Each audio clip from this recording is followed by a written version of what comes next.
કેમ છો મિત્રો? ધોરણ 11 ફિઝિક્સમાં આજના લેક્ચરની અંદર એ આપણે પ્રકરણ નંબર 3 ના પુનરાવર્તનની શરૂઆત કરવા જઈ રહ્યા છે. મિત્રો, પ્રકરણ નંબર 3 નું નામ જોઈએ તો છે સુરેખ પથ પર ગતિ. પહેલો જ મનમાં સવાલ ઉદ્ભવે કે કોઈ પદાર્થ ગતિમાં છે તેવું કઈ રીતે જાણી શકાય? કોઈ પદાર્થ સ્થિર પડ્યો છે કે પદાર્થ ગતિમાં છે, તો એવું કઈ રીતે આપણે જાણી શકીએ? ફર્સ્ટ ક્વેશ્ચન, પદાર્થ સ્થિર છે કે ગતિમાં છે તેમ કેવી રીતે જાણી શકાય?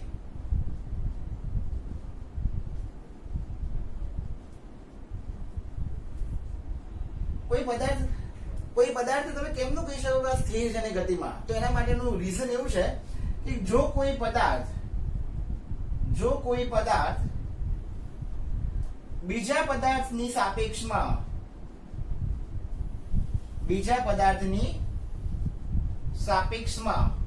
જો કોઈ એક પદાર્થ બીજા પદાર્થની સાપેક્ષમાં સમય સાથે પોતાના સ્થાનમાં બદલાવ કરતો હોય, એટલે કે સમય સાથે પોતાનું સ્થાન બદલે, તો તે પદાર્થ બીજા પદાર્થની સાપેક્ષમાં કેવો છે? ગતિમાં છે તેમ કહેવાય. જો એક પદાર્થ બીજા પદાર્થની સાપેક્ષમાં સમય સાથે પોતાના સ્થાનમાં બદલાવ કરતો હોય તો એ પદાર્થ બીજા પદાર્થની સાપેક્ષે કેવો છે? ગતિમાં છે તેમ કહેવાય. જો ના કરે, નહીંતર પદાર્થ કેવો કહેવાય? સ્થિર છે તેવું કહી શકો. બરાબર? ક્લિયર છે? આનું એક્ઝામ્પલ તમારે સમજવું હોય તો આપણે શીખ્યા હતા જ, સમજેલા જ છે કે ઉદાહરણ તરીકે ધારે કે કોઈ એક બસમાં કોઈ વ્યક્તિ બેઠેલો છે અને એ વ્યક્તિની બાજુમાં શું રહેલું છે? પુસ્તક. હવે બસ કેવી છે? ગતિમાં. બસની અંદર વ્યક્તિ બેઠો છે, વ્યક્તિની બાજુમાં પુસ્તક મૂકેલું છે. પુસ્તક જે છે એ ઓલા વ્યક્તિ, બસમાં બેઠેલા વ્યક્તિ માટે કેવું કહેવાય? સ્થિર. ભલે બસ ગતિમાં રહે, પણ એ પુસ્તક ઓલા વ્યક્તિની સાપેક્ષમાં તો કેવું રહેશે? સ્થિર જ રહેશે, કારણ કે બંને એક સાથે, બંનેના સ્થાનમાં એકબીજાની સાપેક્ષે કોઈ બદલાવ થતો નથી. પણ જો આ પુસ્તકને કોઈ જમીન પર ઉભો રહેલો વ્યક્તિ એ અવલોકન કરશે, ત્યારે એના માટે એ પુસ્તક કેવું હશે? ગતિમાં હશે કહેવાય. કેમ? કારણ કે એ પુસ્તક સમય સાથે એ જમીનના વ્યક્તિ અવલોકનકારની સાપેક્ષે એનું સ્થાન શું કર્યા કરે છે? બદલ્યા કરે છે. બરાબર? એટલે એક આ મહત્વનો પોઈન્ટ તમારે ધ્યાનમાં રાખવાનો. એક બીજો પોઈન્ટ છે જે ઇમ્પોર્ટન્ટ છે, જે છે કણની સંકલ્પના.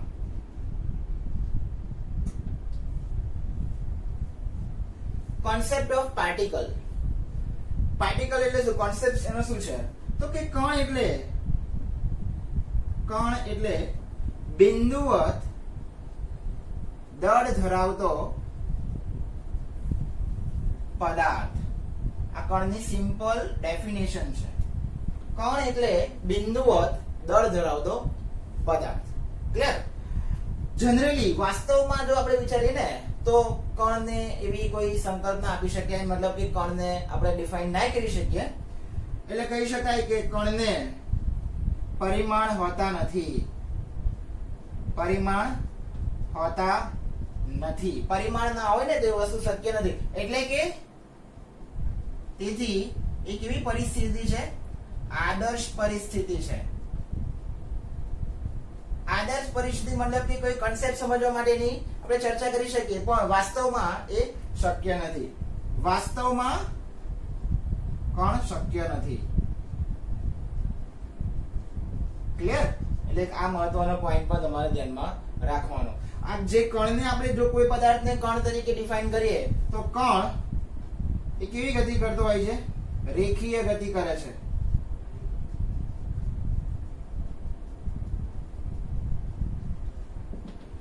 કણ જો કોઈ પદાર્થને વિચારે તો હંમેશા કેવી ગતિમાં હોતો હોય છે? રેખીય ગતિ કરતો હોય છે તેમ લઈ શકાય. બરાબર? એટલે કણ એટલે બિંદુવત દળ ધરાવતો પદાર્થ. વાસ્તવમાં કણ શક્ય નથી. કેમ? કારણ કે કણના કોઈ પરિમાણ આપણે ડિફાઇન ના કરી શકીએ. એટલે એક એવી પરિસ્થિતિ થઈ ગઈ કહેવાય આદર્શ પરિસ્થિતિ. કોઈ વસ્તુને એક્સપ્લેન કરવું હોય તો તમે એને યુઝ કરી શકો છો, પણ વાસ્તવમાં એ વસ્તુ શક્ય નથી. બરાબર? અને કણ એક એવી ગતિ માટે જવાબદાર હોય છે, રેખીય ગતિ કરતો હોય છે. ઓકે, નેક્સ્ટ નંબર 3, ત્રીજો પોઈન્ટ એવો છે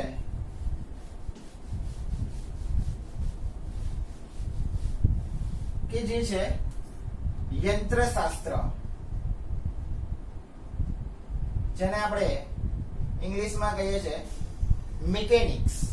યંત્રશાસ્ત્ર એ ભૌતિક વિજ્ઞાનની એક શાખા છે. આ શાખાની અંદર શાનો અભ્યાસ થાય? તો કે આ શાખામાં ગતિ અંગેના સમગ્ર અભ્યાસ કરવામાં આવે અથવા તો સમગ્ર અભ્યાસ થાય તેવા શાસ્ત્રને અથવા તેવી શાખાને એ શું કહેવામાં આવે છે? યંત્રશાસ્ત્ર કહે છે. એટલે કે યંત્રશાસ્ત્રની અંદર આપણે સમગ્ર એ ગતિની જ એ ચર્ચા કરતા હોય છે.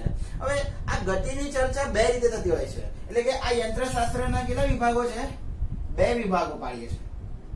2 વિભાગોની અંદર પહેલો વિભાગ છે એ છે શુદ્ધ ગતિ વિજ્ઞાન, અને એનો બીજો વિભાગ છે એ છે ગતિ વિજ્ઞાન. પોઈન્ટ ઇમ્પોર્ટન્ટ છે. પહેલો છે શુદ્ધ ગતિ વિજ્ઞાન, બીજો છે ગતિ વિજ્ઞાન. આ બંનેની અંદર ડિફરન્સ શું? આમાં કઈ વસ્તુનો અભ્યાસ થાય અને આની અંદર કઈ વસ્તુનો અભ્યાસ થાય? શુદ્ધ ગતિ વિજ્ઞાનની અંદર ફક્ત ગતિની ચર્ચા કરવામાં આવે.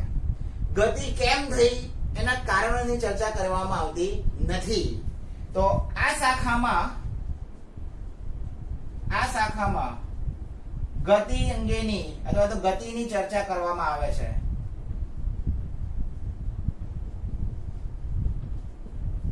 પણ તેના કારણોની ચિંતા કર્યા વગર અથવા ચિંતા કર્યા સિવાય. એટલે કે આ શાખાની અંદર ગતિની ચર્ચા તેના કારણોની ચિંતા કર્યા સિવાય એ કરવામાં આવે છે, જેને શુદ્ધ ગતિ વિજ્ઞાન ઇંગ્લિશમાં કહેવું તો કાઇનેમેટિક્સ તરીકે પણ તમે ઓળખી શકો છો. બરાબર? તો બીજી જે શાખા છે એની અંદર શાનો ડિફરન્સ, શાની વસ્તુ શીખી શકાય? કઈ શાખા, આમાં કયા પ્રકારના તંત્રનો ઉપયોગ થાય? તો કે આ શાખામાં ગતિની ચર્ચા તેના કારણો સહિત તથા જે પદાર્થ ગતિમાં હોય તેના ગુણધર્મોની પણ ચર્ચા એ આ ગતિ વિજ્ઞાનની અંદર કરવામાં આવે છે. શુદ્ધ ગતિ વિજ્ઞાનની અંદર ખાલી ગતિની ચર્ચા, ગતિ થઈ ધેટ્સ ઇટ, એના વિશેની ચર્ચા કરો. કેમ થઈ that is not doesn't matter. જ્યારે ગતિ વિજ્ઞાનની અંદર એના ગતિના પાછળના કારણો, જે પદાર્થ ગતિમાં છે એ પદાર્થના ગુણધર્મો સહિત ગતિની ચર્ચા કરવામાં આવે છે. બરાબર? તો આ યંત્રશાસ્ત્રના એ 2 મહત્વના વિભાગો તમારે ખાસ ધ્યાનમાં રાખવાના. હવે જોઈએ છે નેક્સ્ટ પોઈન્ટ, જે છે નિર્દેશ ફ્રેમ. નિર્દેશ ફ્રેમની શું જરૂર છે અથવા નિર્દેશ ફ્રેમ કોને કહેવાય? એની ડેફિનેશન ખાસ ધ્યાનમાં રાખવાની. બાકીના પોઈન્ટ તમને ખબર જ છે. અવલોકનકાર જે સ્થળેથી જે પરિસ્થિતિમાં અવલોકન કરે તેને તેની નિર્દેશ ફ્રેમ કહે છે. એટલે કે અવલોકનકાર કઈ પરિસ્થિતિમાં એ અવલોકન કરે છે એને એની નિર્દેશ ફ્રેમ કહેવામાં આવે છે. કોઈ પણ તંત્રની અંદર જેટલા અવલોકનકાર હોય ને એટલી જ એની નિર્દેશ ફ્રેમ હોય. કોઈ પદાર્થ ગતિમાં છે અને એ ગતિમાન પદાર્થને 2 ઓબ્ઝર્વર, 2 અવલોકનકાર અવલોકન કરી રહ્યા છે, તો એ બંને અલગ અલગ સ્થાને ઉભા હશે. પહેલી વાત, એ બંને અલગ અલગ રીતે એને ઓબ્ઝર્વ કરતા હશે. તો એ કઈ પરિસ્થિતિમાં ઊભા છે, કઈ સ્થિતિને ઓબ્ઝર્વ કરે છે, આ દરેકે દરેક વસ્તુ એ એમની નિર્દેશ ફ્રેમ બતાવે છે અને એના એકોર્ડિંગ ટુ એ બંનેના ઓબ્ઝર્વેશન્સ અલગ અલગ હોઈ શકે. બરાબર? એટલે આ મહત્વનો પોઈન્ટ તમારે જોઈ લેવાનો. ત્યારબાદ આવે છે નેક્સ્ટ પોઈન્ટ આવે છે જે છે પથ લંબાઈ અને એનો કરસ્પોન્ડ વેલ્યુ છે, કરસ્પોન્ડ શબ્દ છે સ્થાનાંતર, બીજો એનો સબપાર્ટ પથ લંબાઈ અને બીજું એના જેવું સ્થાનાંતર. બેમાં શું ડિફરન્સ છે? બહુ જ મહત્વનો આ પોઈન્ટ ધ્યાનમાં રાખજો. ફર્સ્ટ ઓફ ઓલ તો પથ લંબાઈ કોને કહેવાય? માની લો કે કોઈ એક પદાર્થ કયા બિંદુ પર છે? એ બિંદુ પર છે. આ પદાર્થનું કયું સ્થાન થશે? તો કે પ્રારંભિક સ્થાન. પદાર્થ એ બિંદુથી ગતિની શરૂઆત કરે છે. ગતિ કરતો કરતો કોઈ પણ ગતિ માર્ગે એ ક્યાં પહોંચે છે? બી પર. આ પદાર્થનું કયું સ્થાન થશે? તો કે અંતિમ સ્થાન. હવે પથ લંબાઈનો મતલબ એવો થાય છે કે પદાર્થ જે સ્થળેથી પ્રારંભિક સ્થાનથી અંતિમ સ્થાન સુધી જે ગતિમાર્ગ પર પહોંચે છે ને, એ સમગ્ર ગતિમાર્ગનું કુલ અંતર તમે શોધી લાવો તો એ શું બતાવે છે? પથ લંબાઈ. એનો મતલબ કે અહીંયાથી તમે નીકળ્યા આ બધું જ અંતરનો તમે સરવાળો કરો ને, બધા જ અંતરનો તમે સરવાળો કરો તો એ એની શું બતાવે છે? પથ લંબાઈની કિંમત બતાવે છે તેમ કહી શકાય. બરાબર? એટલે એની ડેફિનેશન લખવી હોય તો, એની વ્યાખ્યા લખવી હોય તો કેવી રીતે લખી શકાય? ગતિમાન પદાર્થે તેના ગતિમાર્ગ દરમિયાન કાપેલ કુલ અંતરને તેની શું કહેવામાં આવે છે? પથ લંબાઈ તરીકે ઓળખવામાં આવે છે. એનો એકમ શું થાય? હવે ઓબ્વિયસલી આ જે સ્ટાન્ડર્ડ એકમમાં માપીશું ને આપણે, તો એ સ્ટાન્ડર્ડ એકમ એનો કયો લખીએ છીએ આપણે? મીટર લખીએ છીએ. સમજજો ધ્યાનપૂર્વક. એનો એકમ કયો છે? મીટર. બીજું એનું મૂલ્ય, પથ લંબાઈનું મૂલ્ય. હવે તમે અહીંયાથી અંતર માપો કે તમે અહીંયાથી અંતર માપો, કોઈ બી વેલ્યુ આવે એમાં કોઈ ડિફરન્સ આવવાનો નથી. એનો મતલબ કે પથ લંબાઈની કિંમત એ હંમેશા કેવી મળે છે? ધન જ મળે. પથ લંબાઈનું મૂલ્ય, પથ લંબાઈની કિંમત હંમેશા કેવી મળે? ધન જ મળે. આ પોઈન્ટ ધ્યાનમાં રાખવાનું. બીજું, જો કોઈ પદાર્થ ગતિમાં હોય, જો પદાર્થ ગતિમાં હોય તો એ દરમિયાન એની પથ લંબાઈ ક્યારેય શૂન્ય ના મળે. એટલે કે પદાર્થ ગતિમાં હોય, પદાર્થ ગતિમાં હોય તો તેની પથ લંબાઈ શૂન્ય ન મળે. ક્લિયર? કદાચ એવું થાય કે આ પદાર્થ બી પર અહીંયાથી એથી શરૂઆત કરે છે, પહોંચતો પહોંચતો અહીંયાથી અહીંયા પાછો એની જગ્યાએ આવે છે, તો એનું પ્રારંભિક સ્થાન અને અંતિમ સ્થાન કેવું થયું કહેવાય? એક જ થયું કહેવાય. ભલે ને એક થયું કહેવાય, પણ પદાર્થ ક્યાંથી ગયો છે એ સમગ્ર માર્ગની તમારે કુલ અંતર શોધી લાવો ને, એ એની શું થાય? પથ લંબાઈ એનું મૂલ્ય શૂન્ય ન લઈ શકાય. બરાબર? આ સમગ્ર પથને એ તમારે ધ્યાનમાં રાખવાનું. ખ્યાલ ગયો? ક્લિયર? તો હવે વાત કરવા જઈ રહ્યા છે એ છે સ્થાનાંતર. હવે જે મુદ્દા તરફ, જે ટોપિક તરફ આપણે આગળ વધીએ છીએ એ છે સ્થાનાંતર. જોઈ લેજો આ પોઈન્ટ શિક્ષણ તમને પથ લંબાઈ અને સ્થાનાંતરનો સિમ્પલ ડિફરન્સ એ ખ્યાલ આવી જશે. સ્થાનાંતરની ફર્સ્ટ ઓફ ઓલ ડેફિનેશન, કોઈ સમયગાળા દરમિયાન પદાર્થના સ્થાનમાં થતા ફેરફારને, પદાર્થના સ્થાનમાં થતા ફેરફારને શું કહેવામાં આવે છે? સ્થાનાંતર કહે છે. પદાર્થનો સ્થાનમાં શું ફેરફાર થયો છે? That's it. એની જ કિંમત તમારે એનો શું લઈ લેવાનો? ફેરફાર. એ ફેરફારને શું કહેવાય? સ્થાનાંતર. ઇન શોર્ટ, પદાર્થ એ બિંદુથી ગતિની શરૂઆત કરે છે, ફરતો ફરતો ફરતો આ જગ્યાએ આવે છે બી બિંદુ પર, તો આ એનું કયું સ્થાન કહેવાય? પ્રારંભિક સ્થાન. આ એનું કયું સ્થાન કહેવાય? અંતિમ સ્થાન. તો આના માટે જો તમારે સ્થાનાંતરની કિંમત શોધવી હોય તો એના માટે સિમ્પલ અંતિમ સ્થાન માંથી માઇનસ પ્રારંભિક સ્થાન શું કરી દેવાનું? બાદ કરી દેવાનું. That's it. ખ્યાલ આવી ગયો? કોઈ પણ પદાર્થનું સ્થાનાંતર, સ્થાન વચ્ચેનું અંતર, પદાર્થ એક જગ્યાએથી બીજી જગ્યાએ કેટલું સ્થાનાંતર કર્યું એ જ માહિતી તમારે આના પરથી મળે. ઇન શોર્ટ, સ્થાનાંતર એટલે બે પદાર્થોના સ્થાન વચ્ચેનું કેવું અંતર કહેવાય? સીધું અંતર. અને આ બે પદાર્થો વચ્ચેના સૌથી ટૂંકામાં ટૂંકું અંતર પણ કહી શકાય. સૌથી ટૂંકામાં ટૂંકું અંતર. સીધું અંતર લો ને એ જ એનું સૌથી ટૂંકામાં ટૂંકું અંતર છે તેમ કહેવાય. જો પદાર્થની પથ લંબાઈ શોધવી હોય તો આ સમગ્ર માર્ગની લંબાઈ તમારે શોધવી પડે. પણ જો તમારે સ્થાનાંતર શોધવું હોય તો બે પદાર્થો વચ્ચેનું, બે સ્થાન વચ્ચેનું સીધું અંતર તમે શોધી લાવો તો એ કોની વેલ્યુ બતાવે છે? સ્થાનાંતરની કિંમત બતાવે છે તેમ કહેવાય. ખ્યાલ આવી ગયો? નેક્સ્ટ, એકમ એનો મીટર જ છે, એમાં કોઈ ડિફરન્સ નથી. આનું મૂલ્ય, સ્થાનાંતરનું મૂલ્ય એ ધન, ઋણ કે શૂન્ય એ ત્રણેય હોય, ગમે તે હોઈ શકે. ધને હોઈ શકે, ઋણે હોઈ શકે, શૂન્ય પણ હોઈ શકે. બરાબર છે? આ પોઈન્ટ ધ્યાન રાખવાનું. પથ લંબાઈ હંમેશા ધન મળતી હતી, પણ સ્થાનાંતર ધન, ઋણ કે શૂન્ય એ હોઈ શકે. પ્રશ્ન થાય સ્થાનાંતર શૂન્ય ક્યારે બને? જો પદાર્થ ગતિમાં હોય. હવે ગતિમાં પદાર્થ હોય તો એનું સ્થાનાંતર શૂન્ય હોવાની કન્ડિશન શું? એક જ કન્ડિશન, પદાર્થ એ બિંદુથી ગતિની શરૂઆત કરે છે અને પાછો ને પાછો એ બિંદુ પર જ પહોંચે છે, એટલે એનું પ્રારંભિક સ્થાન અને એનું અંતિમ સ્થાન એ બંને કેવા બને? એક સરખા. તમે એ બંનેનું શું લેવાનું છે? તફાવત. બંનેનું એક જ મૂલ્ય, તફાવત કરશો, જવાબ શું મળશે? 0 મળશે, શૂન્ય મળશે.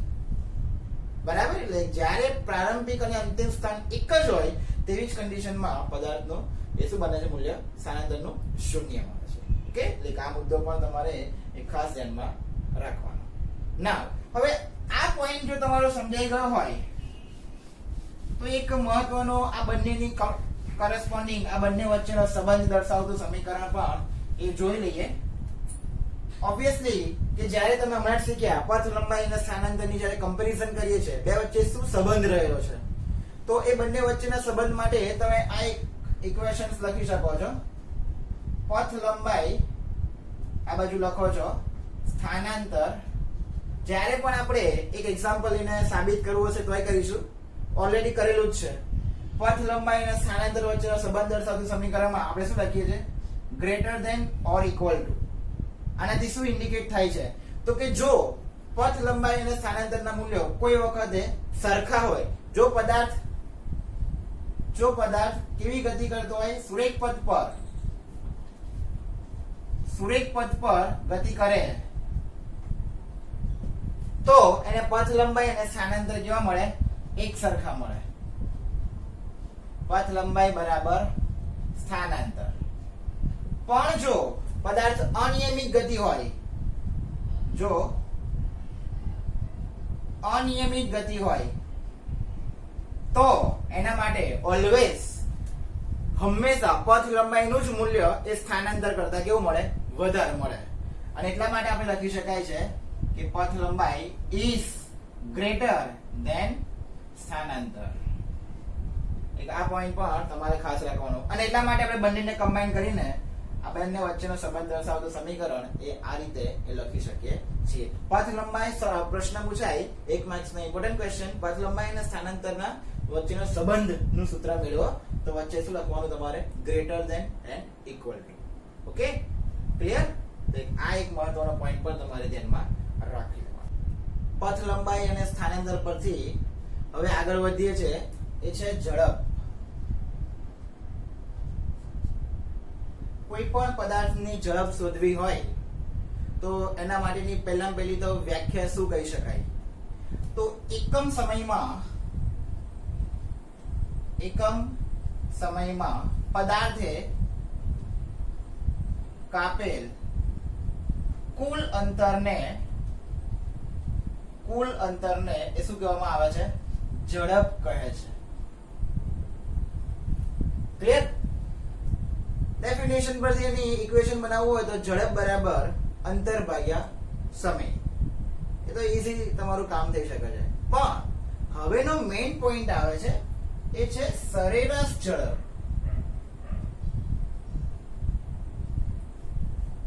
સરેરાશ ઝડપ કોને કહેવાય? એ ઇમ્પોર્ટન્ટ પોઈન્ટ છે. કોઈ પદાર્થ એની સમગ્ર મુસાફરી દરમિયાન એની વ્યાખ્યા લખવી હોય તો પદાર્થની મુસાફરી દરમિયાન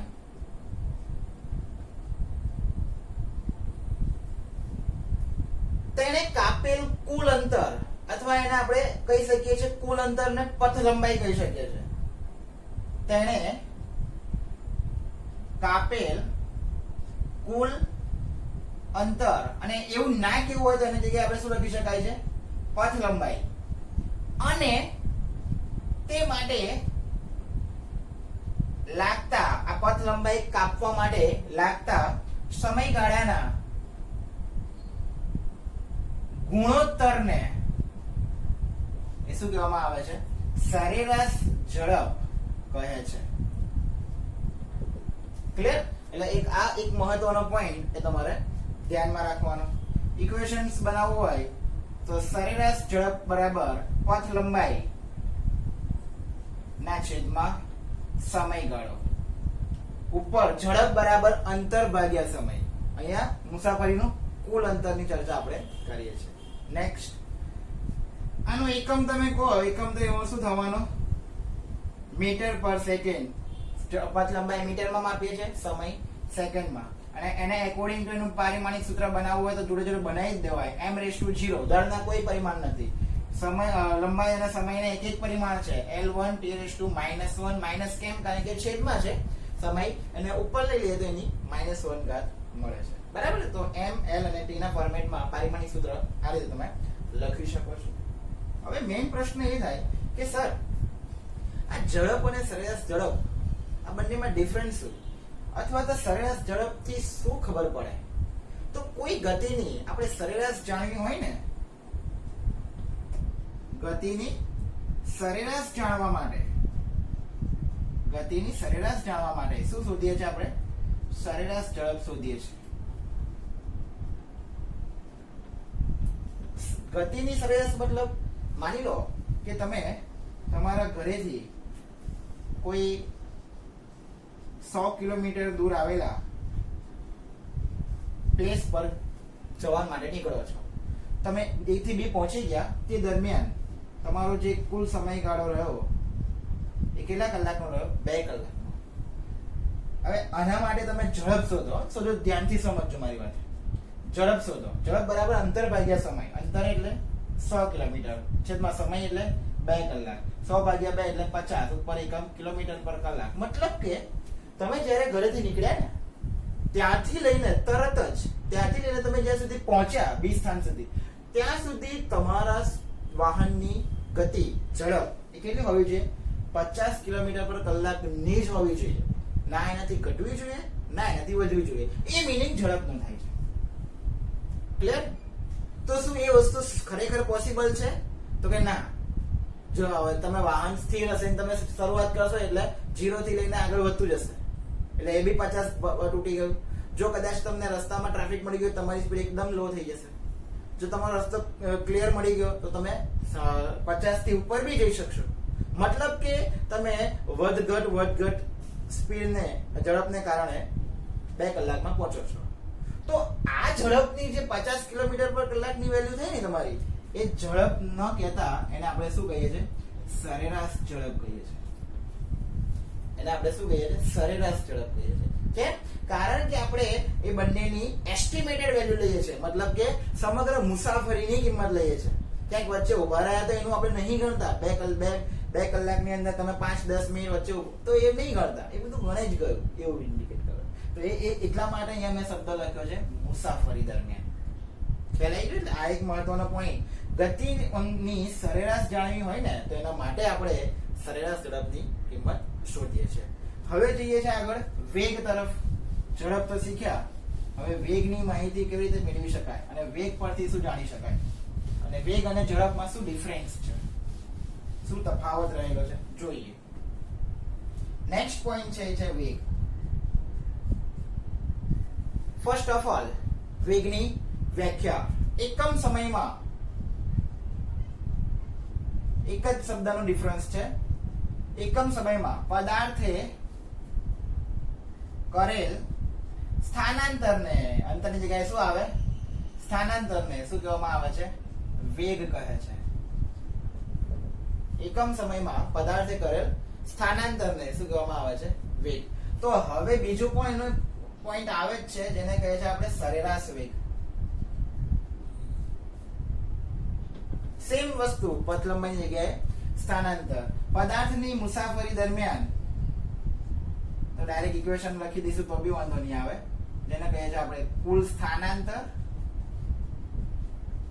ના છેદમાં સમયગાળો. ડેફિનેશન લખ્યું હોય તો શું લખી શકાય? પદાર્થની મુસાફરી દરમિયાન તેને કરેલ કુલ સ્થાનાંતર અને તે માટે લાગતા સમયગાળા ના ગુણોત્તરને શું કહેવામાં આવે છે? સરેરાશ વેગ તરીકે ઓળખવામાં આવે છે. એનો મતલબ કે જો ઇક્વેશનને આપણે ઇક્વેશન ફોર્મેટમાં લખવું હોય તો v બરાબર શું લખી શકાય? x2 - x1 ના છેદમાં t2 - t1. અહીંયા x2 અને x1 એ પદાર્થના સ્થાન છે. x1 પ્રારંભિક સ્થાન, x2 અંતિમ સ્થાન. બંનેનો તફાવત એટલે x2 - x1. અને x1 સ્થાન સમય t1 કેટલો છે? સમય એનો કેટલો હશે? t1. અને x2 માટે સમય કેટલો હશે? t2. ક્લિયર? અને અકોર્ડિંગ ટુ આ બંને ડિફરન્સ આપણે શું બતાવીએ છીએ? ડેલ્ટા x ના છેદમાં ડેલ્ટા t ના ફોર્મેટમાં પણ તમે લખી શકો છો. એટલે સરેરાશ વેગનું સમીકરણ શું લખી શકાય? v બરાબર delta x upon delta t. Clear થઈ ગયો પોઈન્ટ? નેક્સ્ટ હવે એના એકમ તરફ જઈએ. ઉપર સ્થાનાંતર છે, નીચે સમયગાળો છે. સ્થાનાંતર હોય કે અંતર હોય, એકમ તો શું આવે? મીટર. અને સમયનો એકમ તો ઓલવેઝ સેકન્ડ જ છે. પારિમાણિક સૂત્રમાં કોઈ ડિફરન્સ નહીં. m⁻0 l⁻1 t⁻−1. કેમ? કારણ કે એનો એકમ સેમ છે. એકમ સરખો, પારિમાણિક સૂત્ર પર કેવું મળવાનું? એક સરખું મળવાનું. ખ્યાલ આવી ગયો? Next one of the most important point. આ જે છે ને એ કેવી રાશિ છે ભાઈ? સદિશ રાશિ છે. સમજજો ધ્યાનથી. પથ લંબાઈ સોરી એની આગળ ઝડપ હતી ને, ઝડપ એ અદિશ રાશિ છે. ઝડપ અદિશ રાશિ છે, જ્યારે સરેરાશ વેગ અથવા વેગ બંને એ સદિશ રાશિ છે. સદિશ હોય એટલે એને દિશા દર્શાવવાની જરૂર પડે. અને દિશા આવે ને જ્યારે પણ દિશા દર્શાવવાની જરૂર પડે ને ત્યારે એની બે નિશાનીઓ ખાસ આવશે. એક કઈ આવશે? પ્લસ, અને બીજી કઈ આવશે? માઇનસ. ઓકે? જો પદાર્થ જે દિશામાં ગતિ કરી રહ્યો છે એ જ દિશામાં વેગ મળતો હોય તો નિશાની કેવી આવે? ધન વેગ. પણ પદાર્થની ઝડપ વેગ એ પદાર્થનું સ્થાન ધીમે ધીમે ઓપોઝિટ જતું હોય, વિરુદ્ધ જતું હોય તો એનો વેગ કેવો આવે? ઋણ આવે. ઇન શોર્ટ પ્લસ અને માઇનસ નિશાની પરથી તમે વેગની એ ડાયરેક્શન એ નક્કી કરી શકો છો. નેક્સ્ટ સર, સરેરાશ વેગ શોધવાનો કેમ? સરેરાશ વેગ પરથી શું ખબર પડે? એક્ચ્યુઅલ કઈ વેલ્યુ ખબર પડે? તો સરેરાશ વેગ પરથી એક માર્ક્સમાં પૂછાયો પ્રશ્ન છે. ગતિની પરિણામી અસર, ગતિની પરિણામી અસર જાણી શકાય.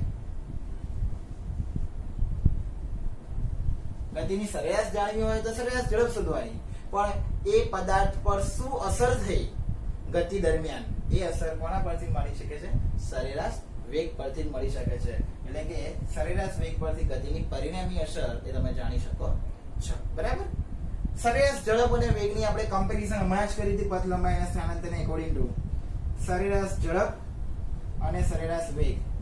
ઝડપ માટે આવે છે પથ લંબાઈ. હવે જેમાં પથ લંબાઈ વધારે હોય એ કઈ વેલ્યુ કહેવાય? વધારે. જે રીતે પથ લંબાઈ અને સ્થાનાંતરનો સંબંધ હતો ને, સેમ એ જ ફોર્મેટમાં ઝડપ અને વેગ વચ્ચેનો, સરેરાશ ઝડપ અને સરેરાશ વેગ વચ્ચેનો સંબંધ પણ તમે ડિફાઇન કરી શકો છો. એમાં કોઈ તકલીફ એ નથી. ખ્યાલ આવી ગયો? ઓકે? તો આ રીતે સમગ્ર મુદ્દો તમે શીખી શકો છો. મિત્રો, સરેરાશ વેગ શીખ્યા, પણ સરેરાશ વેગ પરથી અમુક માહિતી નહીં મળતી. કઈ માહિતી એવી છે કે જે સરેરાશ વેગ પરથી તમે નથી મેળવી શકતા? તો પ્રશ્ન શું આવે? સરેરાશ વેગ પરથી કઈ માહિતી મળતી નથી? ઇમ્પોર્ટન્ટ છે, સમજવું જરૂરી છે કે સરેરાશ વેગ શોધીએ છીએ તો એનાથી શું બાકી રહી જાય છે ગણવાનું. તો એકચ્યુઅલી સરેરાશ વેગ પરથી ગતિ કરતા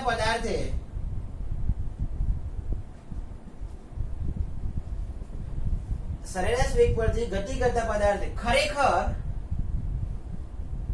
કેટલું અંતર કાપ્યું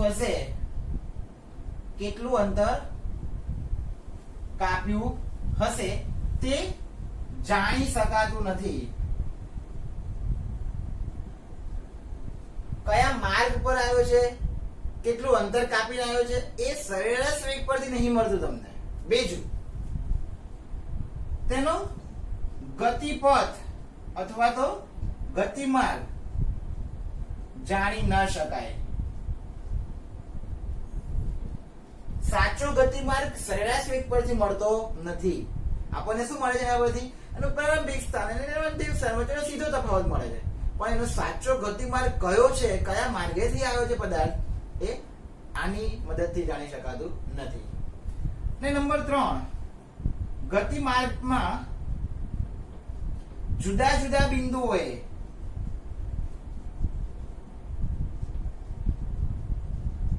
ગતિમાર્ગના જુદા જુદા બિંદુઓએ એનો વેગ ન મળી શકે, ન મળે. એટલે કે કોઈ પથ તમે બતાવ્યો હોય, આ A છે, આ B છે, A થી B ની આપણે કન્ટિન્યુઅસલી વાત કરીએ, આ C બિંદુએ મારે વેગ જાણવો છે, એટ એ ટાઈમે C જગ્યાએ ત્યારે પહોંચે છે ને પદાર્થ, ત્યારે કેટલો બિંદુ વેગ છે, પદાર્થ D પહોંચે છે ત્યારે કેટલો વેગ છે, અહીંયા E લઈએ ત્યારે કેટલો વેગ છે, તો એ સરેરાશ વેગ પરથી નહીં જાણી શકાય. ખ્યાલ આવ્યો? તો સર આવા જુદા જુદા બિંદુઓએ અલગ અલગ બિંદુઓએ મારે એનો વેગ જાણવો હોય તો એના માટે શું કામ કરી શકાય? તો એના માટે તમારે નવું પદ વ્યાખ્યાયિત થાય છે અને જેને કહેવામાં આવે છે તત્કાલીન વેગ. તો હવે આપણે નેક્સ્ટ આની લિમિટેશન્સ ને દૂર કરવાનો પ્રયત્ન કરીએ. જે નથી આ સરેરાશ વેગ કરી શકતું, તો એના માટે જુદા જુદા બિંદુઓએ તમારે વેગ શોધવો હોય ને, એના માટે શું ડિફાઇન કરીએ છીએ? તત્કાલીન વેગ. બહુ જ મહત્વનો પોઈન્ટ. તત્કાલીન વેગ પહેલું તો કહેવાય કોને? તો કોઈ પણ ક્ષણે